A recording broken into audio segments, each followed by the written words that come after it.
suffered accident. Please communicate it to register, sir.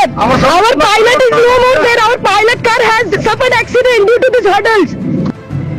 Our pilot is no more there. He has suffered accident due to the hurdles of bamboos and the hurdles and the bricks. We are traveling alone. High Court, take care of my children. কালিয়াগঞ্জের ভয়ঙ্কর ঘটনা সারা দেশে আলোড়ন সৃষ্টি করেছে। নৈরাজ্যের সৃষ্টি হয়েছে এই রাজ্যে। স্বয়ং সুপ্রিম কোর্ট বিবৃতি দিচ্ছে। কালিয়াগঞ্জের ঘটনা গা শিরিয়ে উঠেছে সমস্ত রাজ্যবাসী থেকে দেশের মানুষের। কি ঘটছে এই রাজ্যে? ইলেকশনের আগে এসআইআর নিয়ে যেভাবে কালিয়াগঞ্জে বিচারকদের ওপর হামলা করা হলো, এর নিদর্শন সারা রাজ্যে কোথাও দেখা যায় না। কি ঘটেছে এই ঘটনা আপনাদের সেই ভিডিওটা আপনাদের দেখাবো।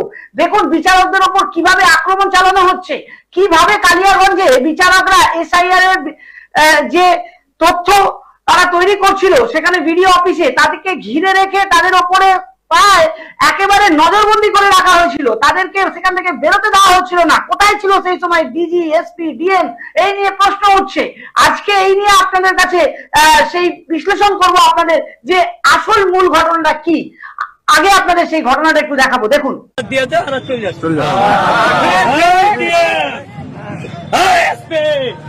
ডিআইবি সিআইডি কে আছে রে ভাই? না না আইবে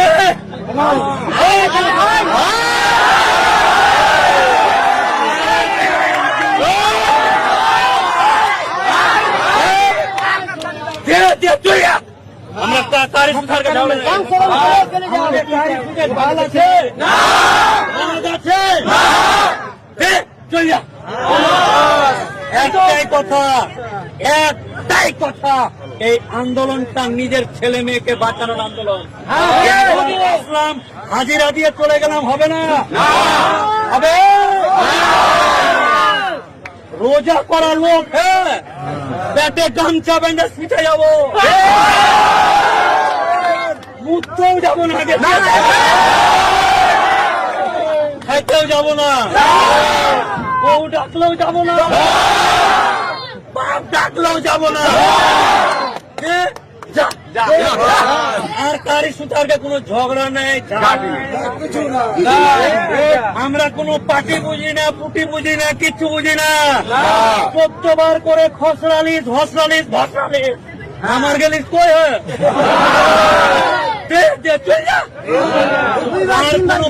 আমরা শুনবো না, শুনতেও চাই না। ভাই এই এলাকার মানুষ 20টা ওখানে 36টা কেন এখানে হ্যাঁ মানুষের চামড়া হারিয়ে গেছে থেকে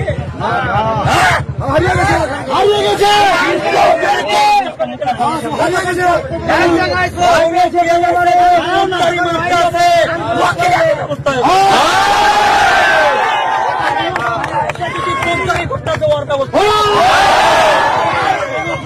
চলবে না,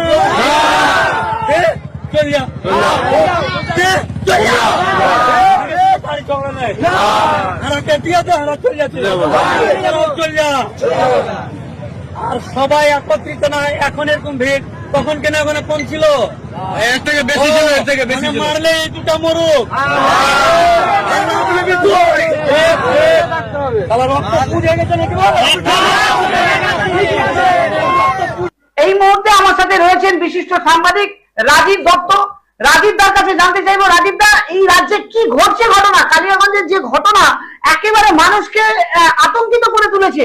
এ তো মানে সাধারণ মানুষ ছিলেন, বিচারক বিচারপতি যে আত্মনাদ একটু আগে আপনাকে শোনালাম, তিনি বলছেন হাইকোর্টকে অনুরোধ করছেন আমার যদি কিছু হয়ে যায় আমার বাচ্চাদেরকে একটু খেয়াল রাখবেন, মহামান্য হাইকোর্টকে অনুরোধ করছেন। এটা তো সুপ্রিম কোর্টের নির্দেশে এই তত্ত্বাবধান চলছে, তার মধ্যে এইভাবে আক্রমণ বিচারপতিদের ওপর। দেখো, প্রথমেই বলি যে এক কথায় যদি বলি যে কালিয়াচকের যে ঘটনা বুধবার সারা দিন ধরে সারা রাত ধরে যেটা হয়েছে সেটা ভারতবর্ষের ইতিহাসে কিন্তু একটা ভয়ঙ্করতম ঘটনা। এবং আমি বলছি না, এইটা বলছে সুপ্রিম কোর্টের প্রধান বিচারপতি, ভারতের শীর্ষ আদালতের প্রধান বিচারপতি। তিনি গতকাল যখন তার বেঞ্চে হিয়ারিং হয় তখন তিনি একটাই কথা বলেছেন যে পশ্চিমবঙ্গ জুড়ে একই চলছে, অর্থাৎ পশ্চিমবঙ্গের নৈরাজ্যের রাজত্ব চলছে। সেদিন জানো তোমরা যে কি ঘটনাটা ঘটেছে, যে সুপ্রিম কোর্টের নির্দেশে 701 জন বিচারক নিযুক্ত হয়েছে। কেন? যে 60 লক্ষ যে নাম বাদ পড়েছে এসআইআর তালিকা থেকে, অর্থাৎ সন্দেহভাজন তালিকায় রয়েছে, তাদের নাম পরীক্ষা করার জন্য, তাদের যাচাই করার জন্য, সেই যাচাই করে তারা তাদের নাম কারা তালিকায়, ভোটার তালিকায় থাকবেন, কারা বাদ যাবেন, সেই তালিকা সংশোধনের কাজ করছিলেন কালিয়াগঞ্জ 1 নম্বর বিডি অফিসে 8 জন বিচারক, যারা কিন্তু সুপ্রিম কোর্টের নির্দেশে গেছেন, তারা সেখানে সেই কাজটি করছিলেন। এবং তারপরে কি হলো, সারা দিন ধরে তাদেরকে ঘেরাও করে রাখা হলো এবং দীর্ঘ মানে সকাল থেকে ঘেরাও চলছে। সেখানে কোনো সিনিয়র অফিসারদের দেখা নেই, এসপি নিজে যাননি, জেলা শাসক যাননি। এবং দিবঙ্কর, একটা কথা, যে কালিয়াচকের কথাটা শুনলে সারা ভারতবর্ষের মানুষ কিন্তু, বিশেষ করে গোয়েন্দা সংস্থাগুলো, তারা রীতিমতো আতঙ্কিত হয়। কারণ কালিয়াচক অত্যন্ত টেরর প্রবণ এরিয়া, প্রচুর জঙ্গি ধরা পড়েছে, লস্করে জঙ্গি ধরা পড়েছে, অন্যান্য বিভিন্ন বাংলাদেশি জঙ্গি ধরা পড়েছে, পাকিস্তানি জঙ্গি আছে, এবং তার প্রতি হিজবুল মুজাহিদিনের অনেক সংগঠনের অনেক কর্মী ওখানে শেল্টার নিয়েছে, সব ধরা পড়েছে। এবং জাল নোটের বড় কারবার, ভারতবর্ষের যত জাল নোট ভারতবর্ষে ছড়িয়ে বিভিন্ন জায়গায় ছড়িয়ে যায়, তার 80% কিন্তু এই কালিয়াচক দিয়ে ঢোকে। অত্যন্ত উদ্বেগের জায়গায় বাংলাদেশ বর্ডার সীমান্তে এই কালিয়াচক অঞ্চলটা। এবং সেখানে সারাদিন ধরে ঘটনা ঘটলো, অথচ সিনিয়র অফিসাররা কেউ গেলেন না।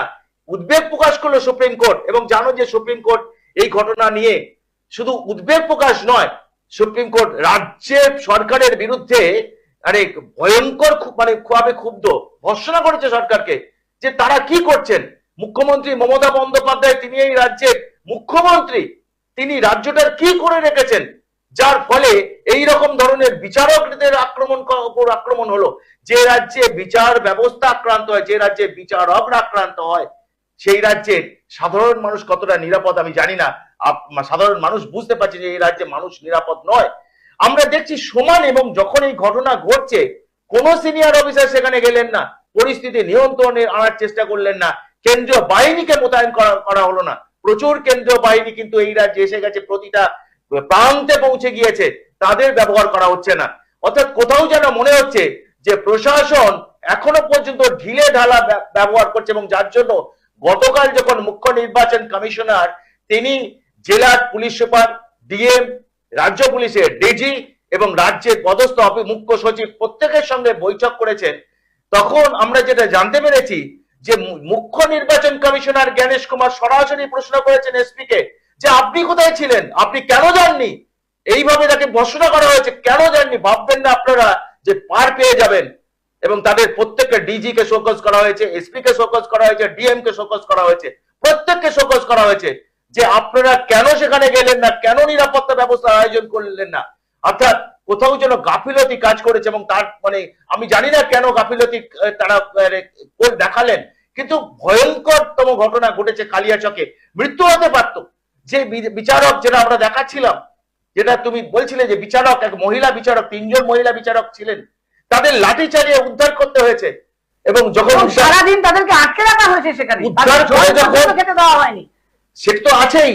উদ্ধার করে যখন নিয়ে যাওয়া হচ্ছে, তাদের মৃত্যু হতে পারতো, এমন ভাবে ইটপাটকেল মারা হয়েছে, গাড়ি ভেঙে দেওয়া হয়েছে। তখনই এই মহিলা বিচারক আত্মনাদ করছেন, কারণ তিনি তিনি এসছেন একটা জায়গা থেকে, তার ছোট্ট শিশু, তাকে নিয়ে এসছেন, মায়ের সঙ্গে বাচ্চাটা থাকে, তো তাকে নিয়ে আসা হয়েছে। সে গেস্ট হাউসে আছে না আয়ার কাছে, তিনি চিৎকার করে বলছেন যে আমার যদি মৃত্যু হয়, তাহলে আমার বাচ্চাটাকে দেখুন। ভাবুন, একটা রাজ্যে বিচারক কাজ করছেন সুপ্রিম কোর্টের নির্দেশে, তাকে তিনি যখন বাড়ি ফিরছেন, তার ভয়ঙ্কর অবস্থা, ইটপাটকে ছোড়া হচ্ছে, আত্মনাদ করছে, আমি যদি মরে যাই তাহলে আমার বাচ্চাটাকে আপনারা দেখবেন। তিনি আত্মনাদ করছেন। ভাবতে পারো যে 15 বছরে এই রাজ্যটার মমতা বন্দ্যোপাধ্যায় কি অবস্থা তৈরি করেছেন। তিনি সমানে উস্কে যাচ্ছেন। আজকে তিনি বলছেন যে আমার কোনো দোষ নেই, আমার হাতে আইন শৃঙ্খলা নেই। মমতা বন্দ্যোপাধ্যায় যতগুলো মিটিং করেছেন আর কাল পর্যন্ত কোন জায়গায় বলেননি এসআইআর এর নাম বাদ দেওয়া হয়েছে, বুঝে নেবো, দেখে নেবো। স্বরাষ্ট্রমন্ত্রীকে গালিগালাজ, তিনি মুখ্য নির্বাচন কমিশনারকে গালিগালাজ কে পাবেন। তিনি সমগ্র বাংলাকে জুড়ে রাজনীতি করছেন, বাংলার বদনাম করে দিয়েছেন। তিনি আজকে যে কাজ করেছেন, তার পরিণাম ভয়ঙ্কর। আজকে সুপ্রিম কোর্টকে পর্যন্ত উদ্বেগ প্রকাশ করতে হচ্ছে যে সেদিনে খুব সুন্দরভাবে কেন্দ্রীয় বাহিনী তারা যখন এসছে, তারপরে পরিস্থিতি সামলেছে। তো ভাবতে পারবে না দীপঙ্কর, তোমাকে জানিয়ে রাখি যখন সারাদিন ধরে রাত্রিবেলায় যখন প্রথম কেন্দ্রীয় বাহিনী, যে খবর আমরা ওখানে পাচ্ছিলাম, যে কেন্দ্রীয় বাহিনী যখন খুব শান্তিভাবে পূর্ণভাবে প্রথম লাঠি চালাতে চায়নি, তারা কোন রকম আঘাত করতে যায়নি মানুষের উপর, তারা যখন উদ্ধার করার চেষ্টা করছিল, সেই সময় তাদের উপরই পাটকেল মারা হয় এবং কেন্দ্রীয় বাহিনী প্রথম ধাপে রেস্কিউ করার চেষ্টা করে পারেনি, ফিরে আসে। তখন বিচারক যারা কাজ করছেন তারাই কিন্তু কলকাতা হাইকোর্টে, তারা এসপি কে যোগাযোগ করেন, ডিএম কে যোগাযোগ করেন, তারা কোন রকম করে ব্যবস্থা নেননি, তারা ওখানে এড়িয়ে গেছেন পুরো ঘটনাটা। তখন কলকাতা হাইকোর্টের প্রধান বিচারপতিকে তারা বিচারকরা জানান যে আমরা ভয়ঙ্কর ভাবে আক্রান্ত, মানে আমাদের মৃত্যু হতে পারে, আমরা আক্রান্ত হয়ে গেছি, আপনি স্যার দেখুন। তখন প্রধান বিচারপতি কলকাতা হাইকোর্টে, যিনি পুরো এসআইআরটা তদারকি করছেন সুপ্রিম কোর্টের নির্দেশে, তিনি প্রথম ফোন করেন মুখ্য সচিবকে, ফোন করেন ডিজিকে, ফোন করেন স্বরাষ্ট্র সচিবকে। শোনা যাচ্ছে স্বরাষ্ট্র সচিব তিনি ফোনই ধরেননি। তারপরে কিন্তু তাদের উদ্ধারের ব্যবস্থা হয় এবং সেই উদ্ধার কাণ্ড আমরা দেখেছি, একদম রাতে তাদের উদ্ধার করা গেছে এবং সে ভয়ঙ্কর কাণ্ড, তাদের হাজার হাজার পাবলিক তাদের তাড়া করছে, ইট মারছে, মৃত্যু হতে পারত। যে বিচার ব্যবস্থা, এই রাজ্যের বিচার ব্যবস্থার উপর সমানে আঘাত করা হচ্ছে এবং শাসক দল সমানে করছে। কলকাতা হাইকোর্টে আমরা দেখেছি কিভাবে একের পর এক বিচারপতিকে আক্রমণ করা হয়েছে, এক বিচারপতির বাড়ি পর্যন্ত পোস্টার মারা হয়েছে।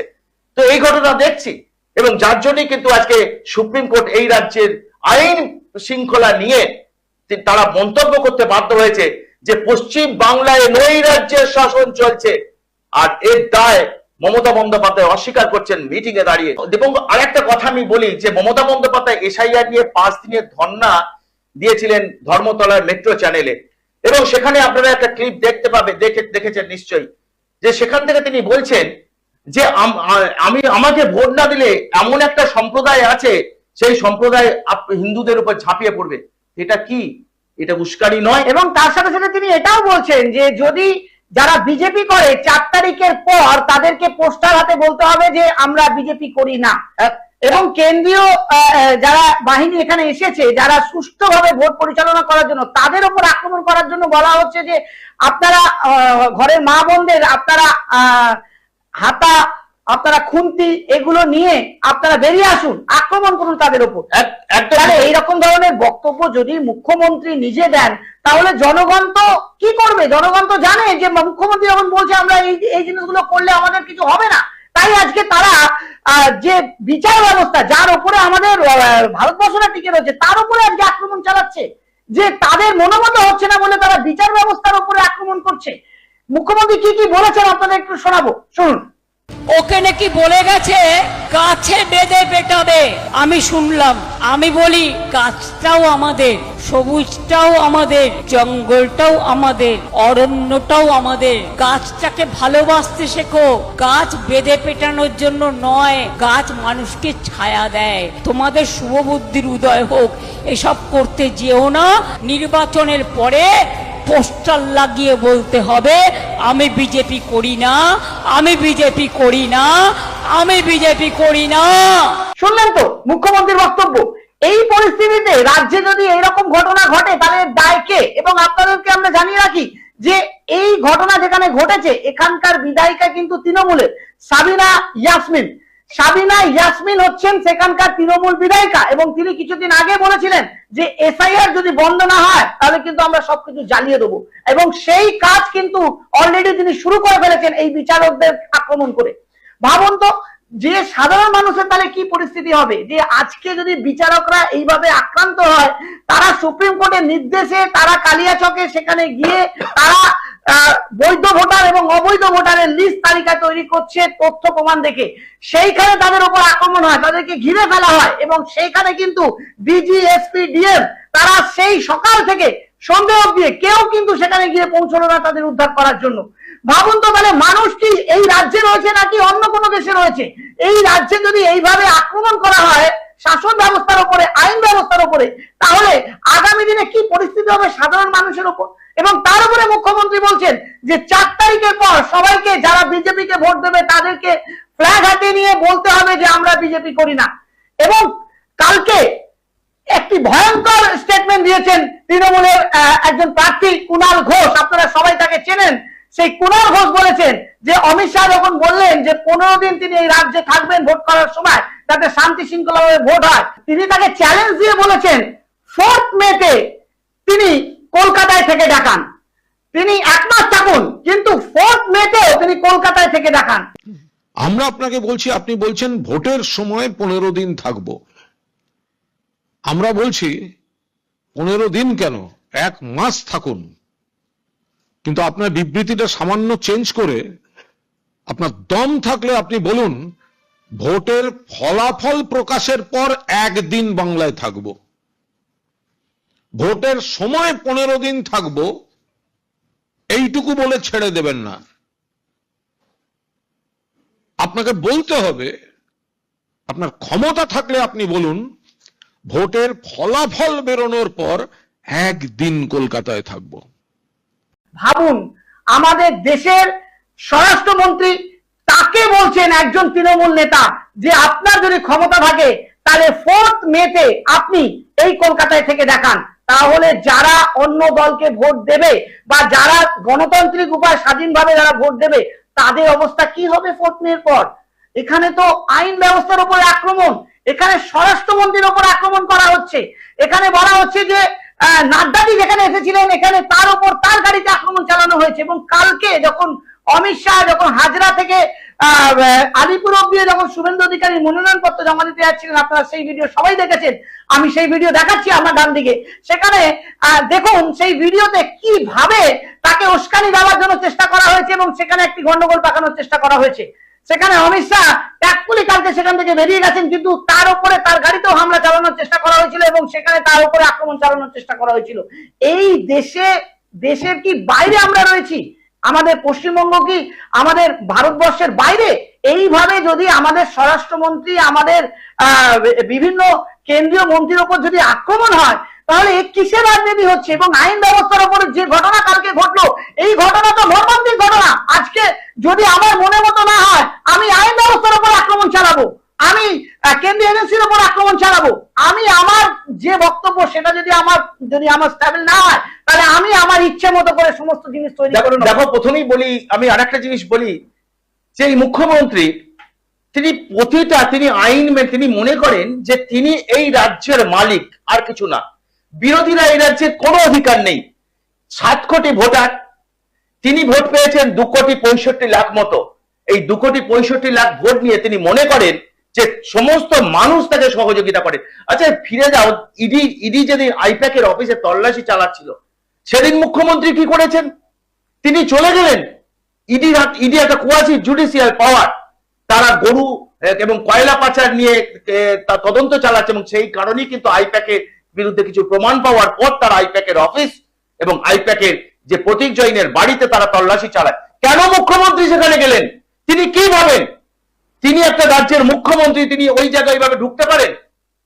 খুব ব্যবহার, ওখানকার যারা অফিসার ছিলেন তারা কোনো প্ররোচনায় পা দেয়নি, যার জন্য সেই মামলা কিন্তু সুপ্রিম কোর্টে রয়েছে। সুপ্রিম কোর্ট কিন্তু উদ্বেগ প্রকাশ করেছে, যদিও এই নিয়ে এখনো পর্যন্ত সুপ্রিম কোর্ট কিন্তু কিছু বলেনি। এবং ইডি জানো যে সিবিআই তদন্ত চেয়েছে এটা নিয়ে, এবং ইডি সেখানে যা যা বলেছে যে মুখ্যমন্ত্রী ডাকাতি করেছেন, ফাইল চুরি করেছেন, এটা কি রাজ্যের সম্মান বাড়ছে? তিনি কি মনে করেন যে তিনি যা করেন সেটা সব ঠিক করেন, বাকি সবাই ভুল? মমতা বন্দ্যোপাধ্যায় তিনি ভারতবর্ষের একমাত্র নির্বাচিত মুখ্যমন্ত্রী, বাকি কেউ না। আসলে তিনি বিরোধী নেত্রী থাকাই তার ভালো, তিনি মুখ্যমন্ত্রী হওয়ার যোগ্য নয় এবং যার জন্য তিনি অন্যকে অপমান করেন। তিনি কেন্দ্রীয় স্বরাষ্ট্রমন্ত্রী অমিত শাহ, দেশের প্রধানমন্ত্রী নরেন্দ্র মোদীকে তিনি যে ভাষায় তিনি মঞ্চ থেকে বক্তব্য রাখেন, হোঁদল কুতকুত বলেন, হাঁদা বোদা বলেন, এটা আপনার ভাষা? আপনি মুখ্যমন্ত্রী হওয়ারই যোগ্য নয়।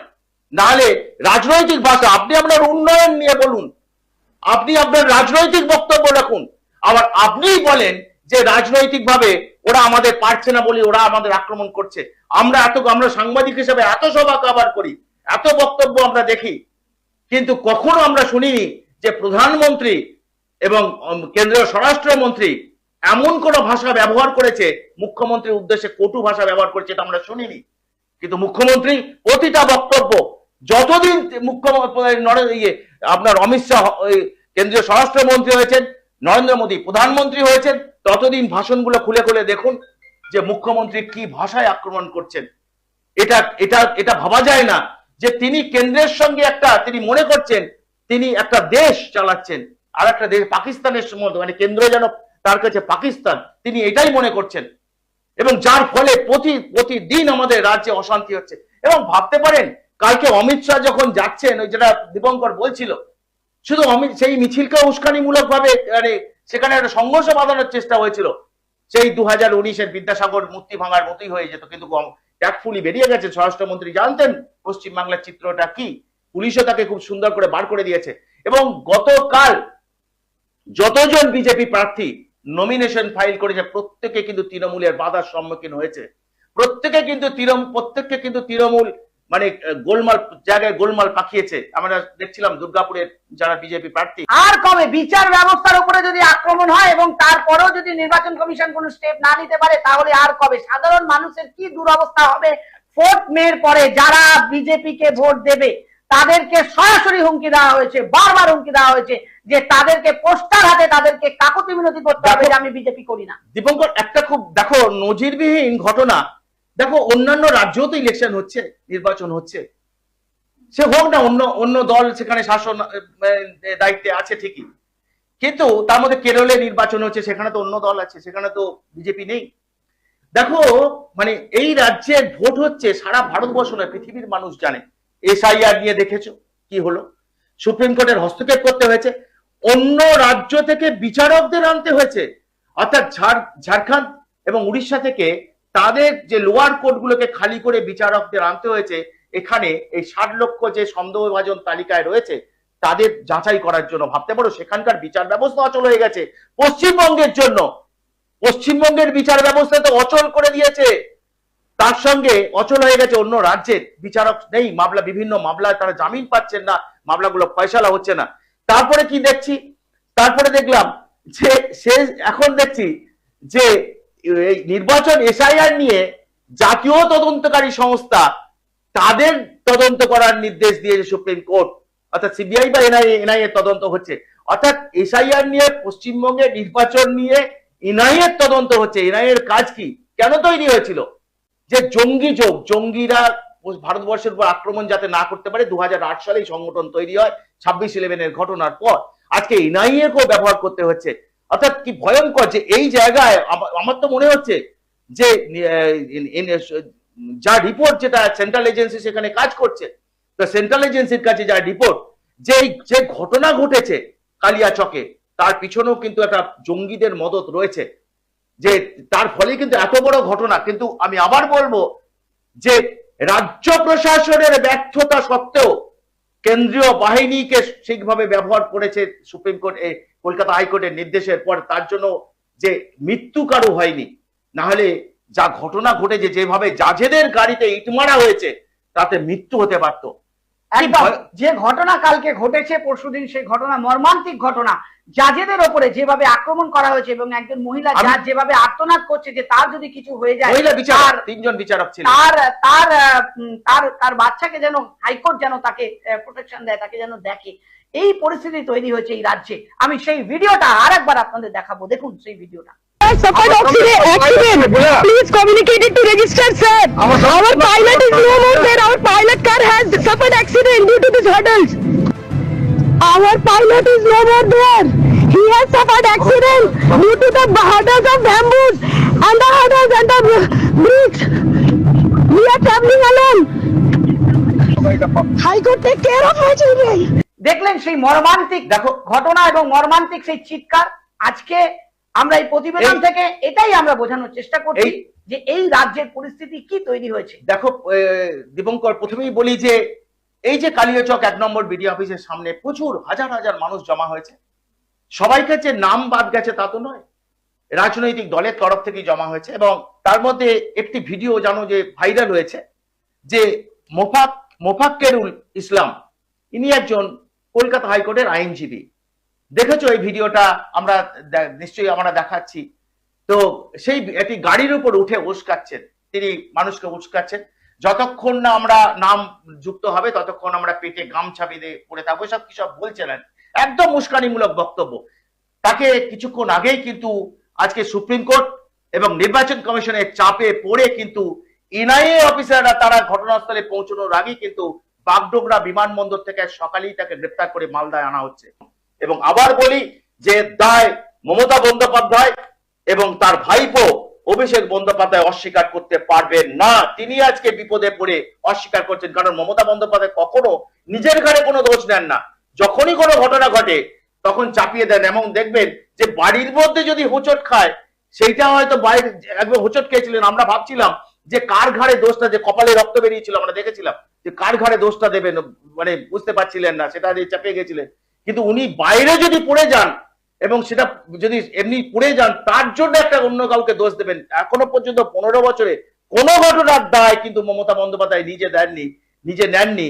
হয় অন্যের ঘাড়ে চাপিয়ে দিয়েছেন, কোন অন্য রাজনৈতিক দলের ঘাড়ে চাপিয়ে দিয়েছেন। এইভাবেই তিনি দায়িত্ব এড়ানোর চেষ্টা করেছেন এবং এই ঘটনা কালিয়াচকের ঘটনার পরও কিন্তু একদমই রাজিতা, এই যে ঘটনা ঘটেছে মর্মান্তিক ঘটনা, সেই আত্মনাদের ভিডিও দিয়ে আপনাদের শেষ করব। দেখুন যে কি মর্মান্তিক সেই দৃশ্য, দেখুন। Suffered accident. Please communicate it to register, sir. Our pilot is no more there. Our pilot car has suffered accident due to these hurdles.